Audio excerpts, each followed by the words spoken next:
Now, how does the mind become quiet? Without effort, you're following? Without control? Without being drilled?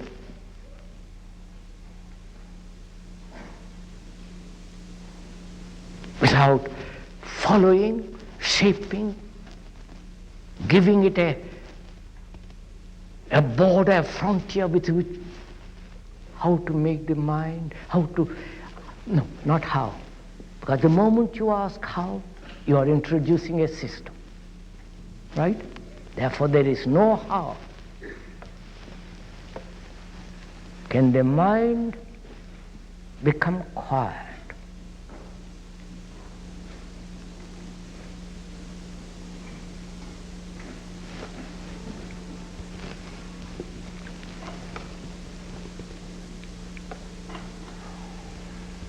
I don't know what you are going to do about it.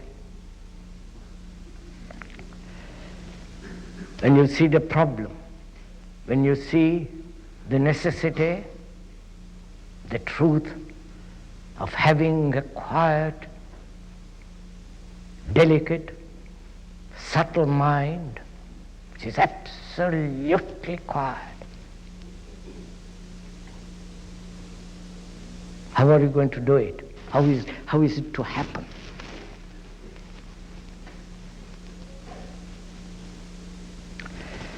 Because only such a mind is a religious mind. It's only such a mind that sees the whole of life as a unit, as a unitary movement, not fragmented.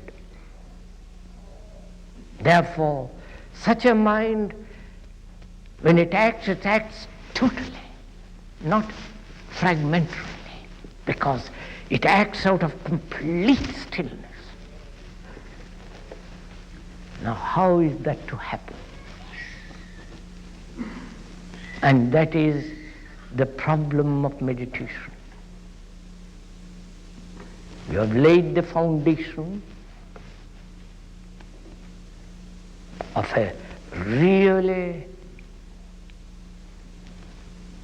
life of complete relationship, which we went into yesterday. A life that is orderly and therefore virtuous. A life that is extraordinarily inwardly simple and therefore totally austere. Not the austerity of the priest, which is harsh, brutal, but the austerity of deep simplicity, which means the mind is not in conflict. And when you have laid that foundation,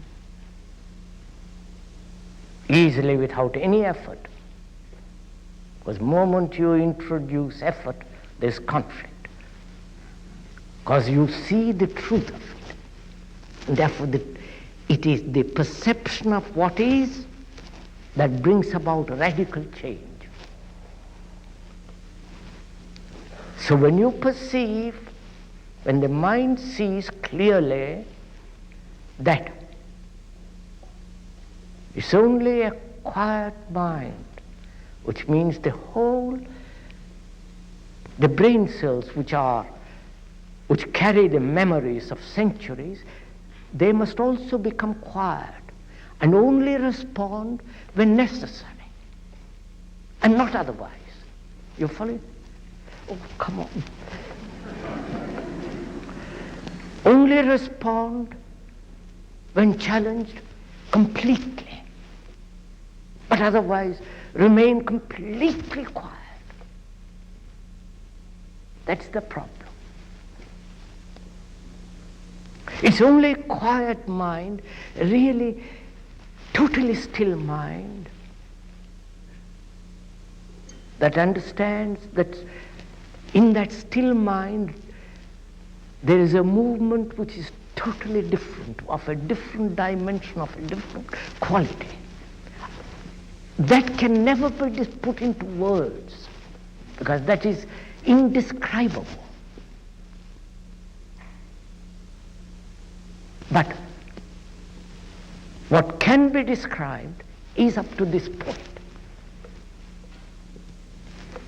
To the point when you have laid the foundation and see the necessity, the truth, and the beauty of a still mind.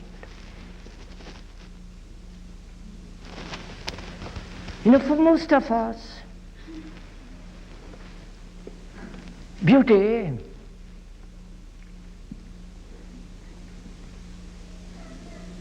is in something, in the building, in the cloud, in the shape of a tree, on the beautiful face.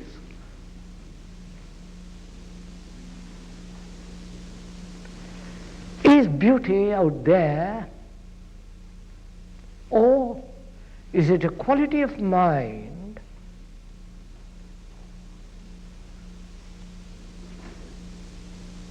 that has no self-centered activity?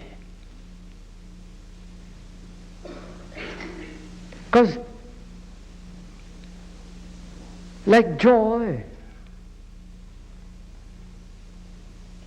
beauty is essential in meditation, the understanding of beauty.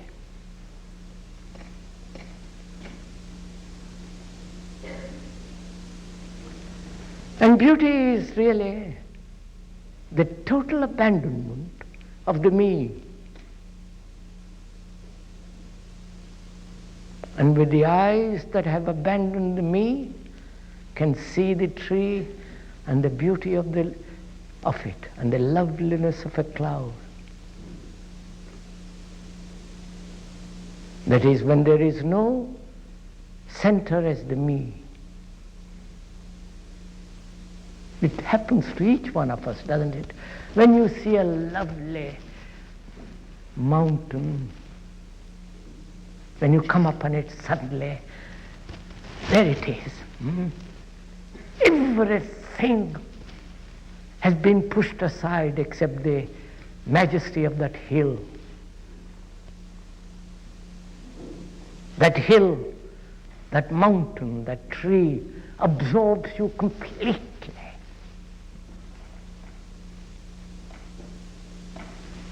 It's like a child with a toy. The toy absorbs the child.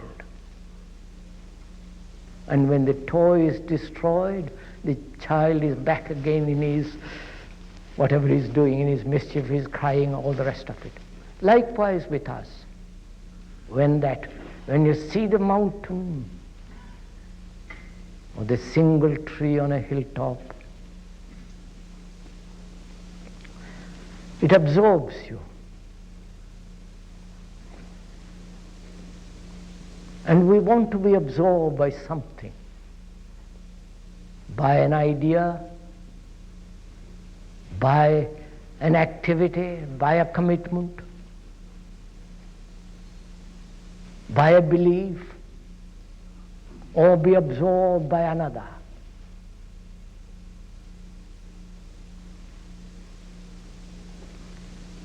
Which is like the child with a toy.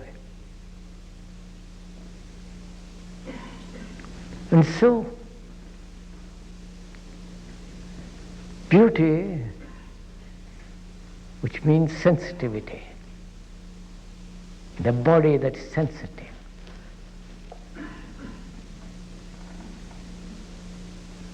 which means right diet, right way of living.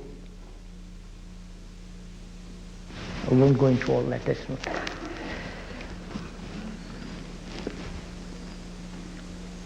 And you have all this, and if you've gone that far, and I hope you will, or you are doing it now, then the mind will inevitably and naturally, unknowingly becomes quiet. You can't make the mind quiet because you are the mischief maker. You are yourself disturbed, anxious, confused. How can you make the mind quiet? But when you understand what quietness is, when you understand what confusion is, what sorrow is, whether sorrow can ever end, when you understand pleasure, then out of that comes an extraordinary quiet mind. You don't have to seek it. You must begin at the beginning, and the first step is the last step. And this is meditation.